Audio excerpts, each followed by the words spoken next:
जय श्री जगन्नाथ। आज मु निजे निजकु पचारिली जीवन रे केमिति बंचिबाकु हुए। मो पूरा घर जवाब देबाकु लागिला।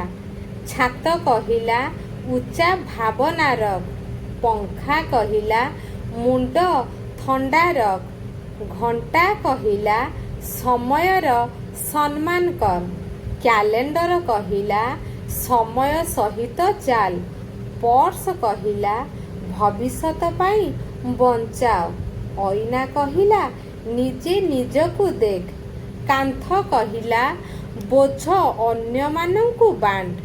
पुणी मु बिछଣା आड़कू देखिली, बिछଣା कहिला कमल घोड़ेई होई शोईपड़ पागिली, शीत बहुत हेउछि, बाकी सबू मोहर माया। कौन सांग माने ठीक कहली ना। जदि वीडियोटी आपण मानकु भल लागिथिबो चैनल को सब्सक्राइब करी वीडियो को गोटे लाइक कर दियंतु।